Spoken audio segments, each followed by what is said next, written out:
if we cannot change the circumstances, we should change ourselves. We should start doing different things.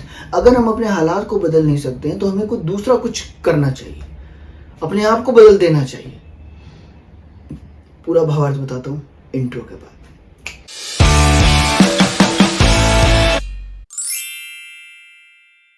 नमस्कार, आदाब, सत श्री अकाल, वनकम, कैसा काय केड़ो हाल केम छो कामना की कैसे हो आप सब. मेरा नाम है लोकेश भारतीय और आपका स्वागत करता हूं भारतीय पॉडकास्ट की series failures to success and back के एक नए एपिसोड में. दोस्तों, इस पूरी की पूरी series failures to success and back के अंदर आपने जितने भी एपिसोड सुने हैं, और अगर आप पहली बार आए हैं तो मैं आपसे रिक्वेस्ट करूंगा कोई भी एपिसोड एक बार आप उठा के देखें. पूरी एक सीरीज में, जैसे नेटफ्लिक्स की एक सीरीज होती है ना, इट्स जस्ट अ सीरीज जो रियल लाइफ स्टोरीज के ऊपर बेस्ड है. कोई फालतू की बकवास नहीं है, सारी काम की बातें हैं. आप एक बार सुनोगे, द नॉलेज ऑफ विजडम है. आप एक बार सुनोगे, बार बार सुनोगे, बार बार. और अगर आपको लगता है कोई ऐसा एपिसोड जो आपको लगता है किसी के साथ शेयर करना चाहिए तो प्लीज शेयर कर दीजिएगा. किसी का भला हो जाए, और इससे ज्यादा और क्या पुण्य कमाओगे आप. तो दोस्तों, ये मैं बता रहा था कि failures to and success and back की जो पूरी सीरीज है, आपने देखा कि इसके अंदर फेलियर्स भी आ रहे हैं और सक्सेस भी आ रही है. कई बार क्या होता है कि हालात के ऊपर हम कोसना शुरू कर देते हैं. मैं बार बार कहता हूं कि हालात को मत कोसो. हालात को कोसोगे तो फिर कोसते ही रह जाओगे. कोसने वाला बंदा कहाँ सक्सेस पाया. कोसने वाला तो कोसने में बिजी है. इससे अच्छा वो कुछ ऐसा काम करता जिससे उसकी जिंदगी बदल जाती. उसके हालात बदलने की कोशिश में लगा रहा हो, हालात नहीं बदले, ना वो बदला, ना हालात बदले ना वो बदला. अगर आप हालात को बदलने के पीछे भाग रहे हो और आपको लग रहा है कि हालात नहीं बदल रहे, तो क्यों भाग रहे हो हालात के पीछे. अब आ जाओ इसके ऊपर, जो ये इससे कंटिन्यू करता हूं कि मैंने बोला if you can not change the circumstances, start doing different things और स्टार्ट चेंजिंग योरसेल्फ. एक बुक एक्स्ट्रा पढ़ लो. इसका मतलब क्या है? इसका मतलब ये है कि अगर आपके हालात बहुत ज्यादा खराब हैं तो उन हालात को कोसो मत. उन हालात को चेंज करने की मत करो कोशिश बिल्कुल भी. आप अपने ऊपर काम करो. आप अपने आप को बेहतर बनाओ. आप अपनी स्किल डेवलपमेंट करो. आप अपनी हेल्थ को इम्प्रूव कर लो. अगर आपकी हेल्थ की इम्प्रूव हो जाएगी तो आपके जो आप बाहर खाने में, जैसे अगर मान लो आप बाहर का खाना बहुत ज़्यादा खाते थे, या आपको कोल्ड ड्रिंक्स पीने का शौक था, या कुछ भी ऐसी चीज़ें करने का शौक था कि बार बार आप बाहर गए, तो आप बिना इसके खाए पिए रह नहीं सकते. आपको छोले भटूरे दिखे या आपको गोलगप्पे दिखे, आप बिना उसके रह नहीं सकते हो. तो आप इसके ऊपर कंट्रोल करना शुरू कर दो. आप कहो कि मैं ये नहीं खाऊंगा, मैं ये नहीं खाऊंगा, मुझे ये नहीं करना, मुझे ये चीज करनी है जो मेरे लिए अच्छा. आप अपनी हेल्थ के ऊपर काम करना शुरू कर दीजिए. आप अपनी स्किल पर डेवलपमेंट पर काम कर लीजिए. आप किसी जॉब में हैं, मान लो for example if you are in a job, और उस जॉब के अंदर आपका प्रमोशन नहीं हो रहा है या आप आगे नहीं बढ़ पा रहे, आपको लग रहा है, तो आपने उसका रीजन फाइंड आउट करने की सोची है, बजाय कि इसके ये कंपनी खराब है, कंपनी को कोसने की बजाय आपको जितना स्किल है उस स्किल के बेसिस पे ही तो आपको मिल रही है पेमेंट. आपको उसी हिसाब से तो आपको जॉब रोल मिला है. लेकिन अगर आपने अपनी स्किल को इम्प्रूवमेंट कर लिया, जैसे मैं आपको अपने एग्जांपल बताता हूँ कि कोडिंग के अंदर मैं इतना अच्छा नहीं था, ठीक ठीक कर लेता था, लेकिन मेरा कोई इतना इंटरेस्ट नहीं था. तो मैंने क्या किया, मैंने लगा कि कोडिंग आती नहीं है, किसी और कंपनी के अंदर किसी कंपनी में जाने के लिए होता, तो मैं उस समय वेबसाइट डिजाइनिंग और डेवलपमेंट कर रहा था. तो मैंने वेबसाइट डिजाइनिंग और डेवलपमेंट कर लिया. उसके अंदर वो पूरा काफ़ी अपनी खुद की वेबसाइट बनाई, बताऊंगा आपको आगे, मेरी स्टोरी है बहुत ज़बरदस्त. वो सब बनाया.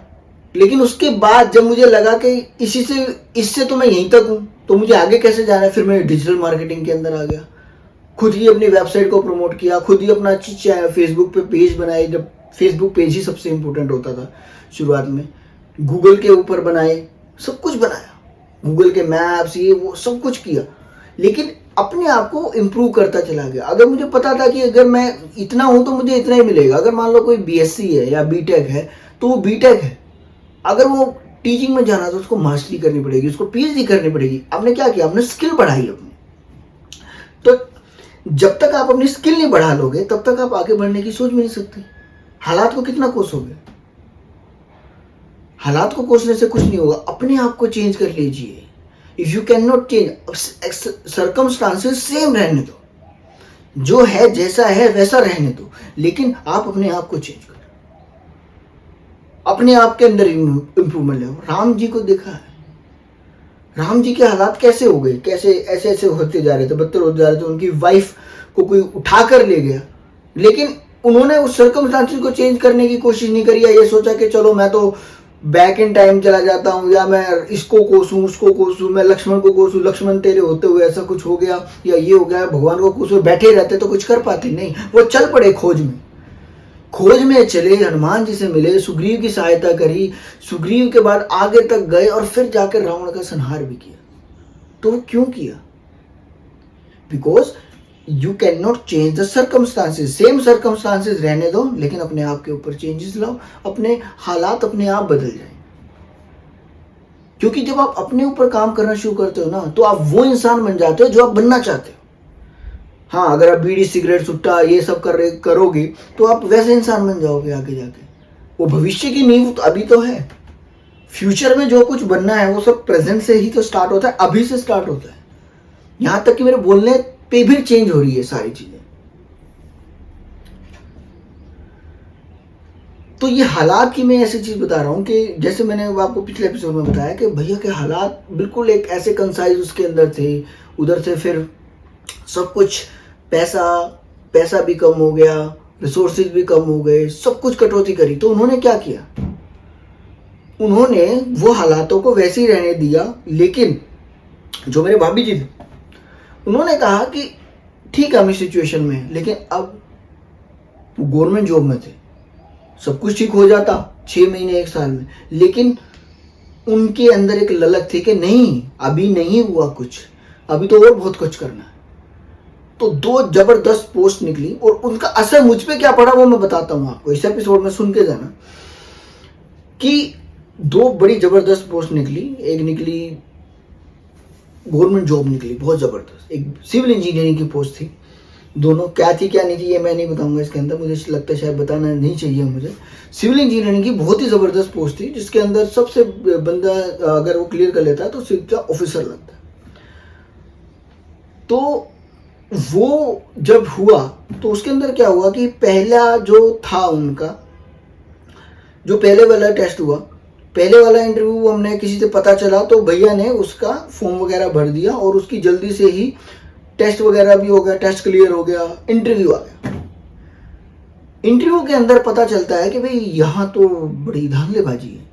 कौन सी सरकार थी मैं बिल्कुल नहीं बताऊंगा, बस सरकार ऐसी थी कि लगा लो पूरा परिवारवाद था उसमें जो भी थी।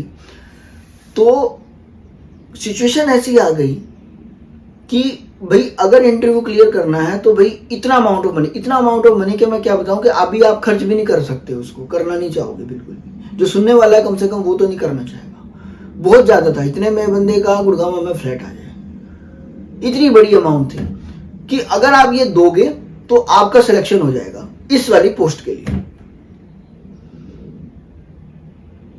अब था उतना हो जाता, लेकिन उसके लिए आपको अपना एक पर्सनल एक जो खुद का एक क्या कहते हैं, खुद का अगर मान लो कोई प्लॉट है उसको भी बेचना पड़ता, घर वाले उधार लेके कहीं से इकट्ठे करके करने पड़ते। तो भैया ने साफ मना कर दिया कि भाई नहीं मेरे को ऐसे उसमें जाना ही नहीं। और भाभी जी मेरे जो थे उस समय, मतलब आप ये सुनना, उन्होंने कहा कि मेरा मंगलसूत्र तक अगर भी गिरवी रखना पड़े तो रख दे, और अगर मान लो ये ऐसे करके भी होता ले ले, क्योंकि उसके बाद जितना तुमने करा है तुम अपने आप उसको अपने सेल्फ उसके ऊपर अपने ऊपर तुम्हारी काबिलियत के ऊपर, क्योंकि तुम इतने जबरदस्त इंटेलिजेंट बंदे हो जो सीएम तक जा सकता है, तो अगर तुमने अपने ऊपर मेहनत करना शुरू कर दिया तो उसके बाद ये सब बन जाएगा दोबारा। लेकिन अभी तुम जो करो, मतलब आपने कभी एक ऐसी लेडी नहीं सुनी होगी जिसने कहा होगा कि मेरा सारा गोल्ड ले लो लेकिन तुम बन जाओ। मतलब पति के लिए किसी ने इतनी बड़ा सेक्रीफाइस किसने किया होगा। लेकिन उन्होंने ये कहा और करने के लिए भी कहा, और मुझे याद है तब भैया के आंखों में आंसू थे कि भाई मैं इतना खुशकिस्मत हूं कि मुझे ऐसी वाइफ मिले। तो उन्होंने तब कहा कि नहीं इसमें मैं नहीं जाना, अभी एक और होना है, हम उसमें ट्राई करेंगे। और बिल्कुल भी इन चीज़ों में तो पढ़ना ही नहीं है, लेकिन ये एक ऐसी सीख है ना जो हर किसी के काम आने वाली है कि ऐसी पत्नी मिलना अपने आप में एक सौभाग्य की बात है जो ये कह रही है कि मेरा सारा गोल ले लो, लेकिन तुम्हें जो चाहिए तुम वो कर लो। मुझे याद है तब वो बात करने के लिए जब गए हुए थे तो वहां से वापस आ गए थे कि नहीं नहीं नहीं ये तो ऐसे बोल रहे हैं, और मुझे तो लगा कि वो कि कुछ वैसे कोई बंदा कोई गाइडेंस या इसलिए बताएगा कि भाई आप इंटरव्यू के लिए ऐसे प्रिपेयर करो, लेकिन उन्होंने तो इंटरव्यू के लिए पैसे ही मांग लिए हैं। तो वो भैया वापस आए, लेकिन भाभी जी ने उनको तुरंत वापस भेजा, कहता नहीं तुम बात करके आओ। लेकिन इन सारी घटनाक्रम के अंदर उनका जो बॉन्डिंग थी वो इतनी स्ट्रोंग हो गई कि वो कहा कि भाई अब तो चाहे धरती फट जाए, आसमान के अंदर बरसात होने लग जाए, मूसलाधार जो मर्जी हो जाए, लेकिन हमारा साथ ऐसा है कि हम दोनों एक दूसरे के साथ है, तो हमें किसी और चीज की जरूरत नहीं है। खैर ये मैं कोई इलस्ट्रेशन नहीं बता रहा हूं, मैं एक पॉइंट की बात कर रहा हूं कि आप हालात जैसे हो आप अपने ऊपर काम करना शुरू किया। उन्होंने फिर एक्स्ट्रा पढ़ना स्टार्ट कर दिया, भैया ने। भाभी जी पढ़ते थे एमटेक का, उनके साथ उन्होंने भी एक्स्ट्रा पढ़ना स्टार्ट कर दिया कि अगला कोई एग्जाम अगर ऐसा कुछ आता है तो उसके अंदर ऐसा कर देंगे कि उनसे नीचे ही नीचे होगा, कोई ऊपर कोई होगा ही नहीं। और ऐसा हुआ भी, क्योंकि अगला जो एग्जाम था उसमें था डायरेक्ट इंटरव्यू, कोई रिटन एग्जाम कुछ नहीं था। तो भैया पूरी प्रिपरेशन करके गए, उन्होंने तब बुक्स भी लिखी हुई थी सिविल इंजीनियरिंग पे, वो सबके रेफरेंस करके अपने पूरी प्रिपरेशन के साथ वहां गए और देकर आ गए। उस समय कोई कोशिश नहीं करी, कोई कुछ नहीं किया, कुछ भी नहीं, कुछ नहीं सोचा इसके बारे में। अब इन चीजों का मैं आपको मेरे ऊपर क्या असर पड़ा वो मैं आपको बताता हूं। इन सब चीजों का मेरे पर ये असर पड़ा कि मैं एज अ पर्सन ग्रो होना शुरू हो गया। मेरे साथ क्या हुआ कि मैं घर में रहता था, खाने पीने की कोई टेंशन नहीं थी, कमरा ले लिया एक, जिसके अंदर 2 सीनियर्स मेरे साथ रहते थे जो फाइनल ईयर और ऐसे करके थे, और उनका अपना एक रूटीन था, लेकिन मेरा एक अपना रूटीन था। मैं तो घर में रहता था तो मेरे को उस हिसाब से रूटीन था। मुझे याद है कि मैं अपना खाना भी खुद बनाता था वहाँ पे। पहले मैंने एक गैस भी रखी हुई थी, एक सिलेंडर भी रखा हुआ था अपना। अगर दूध लेके आता था, दूध की थैली पूरा वो गर्म करके उसके साथ जो भी खाना होता था, घर से लड्डू बने होते थे, मम्मी बना के भेजती थी, तो वो लड्डू वगैरह खाए, या कभी सेवियाँ जो मम्मी बनाती थी बना के दे देती थी रौसी, फिर उनको भून के उसकी के अंदर दूध में डाल के उसकी सेवइयाँ बना के खा लेता था। तो ये सब मैं करता था अपना और उठ के जाता था। लेकिन उनको देख के, ये सुन के, ये स्टोरी जो ये घटनाक्रम चल रहा था उसके अंदर, क्योंकि मैं भी एक पार्ट था, मैं सिर्फ बहुत जाता था, मैं उनके पास बहुत जाता था, क्योंकि मेरे को ये रहता था कि नहीं देखो कि, क्योंकि ऐसी सिचुएशन के अंदर जब सबने साथ छोड़ दिया, तब आप जब अगर एक बिल्डिंग या आप बात ही नहीं कि कोई बंदा अगर कोई मेहनत कर रहा है तो अगर आप उसका साथ देते हो ना, तो आप समझ लो कि आपका अपने आप का कैरेक्टर अपने आप में इंप्रूव हो जाता है। तो मैं उनके साथ रहता था, काफ़ी जाता था मैं। लेकिन एक टाइम के बाद जब वो एग्ज़ाम हो गया था, उसके बाद मैं भी अपने एग्ज़ाम्स वगैरह के अंदर बिजी हो गया था। तो ये सब चलता रहा और मैं अपने आप के अंदर संकल्प में कि यार इतना हार्डवर्क, इतना मेहनत करनी पड़ेगी तब जाके कुछ होगा। अपने आप पे मेहनत करना सीखो, हालात जैसे भी हों। मैं चाहे कैसे कमरे में रहता हूँ, मुझे खाना को कैसे भी मिलता हो, लेकिन इसकी मैं कंप्लेन नहीं कर सकता, क्योंकि उनको देख रहा था तो उनके लग रहा था कि उनके सामने मेरी तो सारी समस्याएं जीरो। अपने आप के ऊपर फोकस करना स्टार्ट किया, अपने आप को सोचा कि जो है उसमें कैसे काम करना है। लोग क्या करते हैं, अपनी औकात से बाहर निकल जाते हैं। औकात से बाहर निकलने का मतलब, ये हार्श वर्ड है, लेकिन इसका मतलब समझो आप कि अगर मान लो आपके पास सिर्फ 100 रुपये बचे हैं, लेकिन पहले आपके 1000 रुपये होते थे, आप 1000 रुपये के हिसाब से खर्चा करते थे, लेकिन अगर आपके पास आप 100 रुपये, तो आपको 100 रुपये के हिसाब से खर्चा करने चाहिए। ये नहीं कि भाई अगर मेरे पास अब 1000 रुपये तो 100 रुपये तो भी मेरे को 1000 का, मैं क्या कर्जा लेके कर लूंगा, लेकिन मेरे को करना 1000 रुपये का खर्चा नहीं। ऐसे करोगे तो फिर आप आगे नहीं बढ़ पाओगे। तो अभी जरा इसको थोड़ा इकट्ठा करता हूँ सारे को, कि मैंने सबसे पहले बोला था कि अपने आप को चेंज कर लो, कुछ डिफरेंट चीज़ें करनी शुरू कर दो। जैसे कि भैया और ने करा, उन्होंने उस हालात के अंदर उसको नहीं चेंज करने की कोशिश करी, बल्कि अपने आप को चेंज करना किया, अपने आप को इम्प्रूव किया। ऐसे ही जब मैं आया, जो मेरा सिस्टम था मेरा भी इम्प्रूव होना शुरू हो गया। मेरा 3rd सेमेस्टर था, काफ़ी क्रूशियल सेमेस्टर, जिसके अंदर बहुत ही टॉप क्लास घटिया सब्जेक्ट्स थे, टॉप क्लास घटिया सब्जेक्ट्स। जी हाँ, डिस्क्रीट मैथमेटिक्स, डाटा स्ट्रक्चर, ऐसे ऐसे भयंकर सब्जेक्ट थे जिनको अगर आपने समझ के नहीं किया तो आपका कुछ नहीं होने वाला। ये सब एग्जाम्स थे, और इन सब के साथ ही एक डाटाबेस भी था शायद 3rd सेमेस्टर में, हाँ डाटाबेस भी था।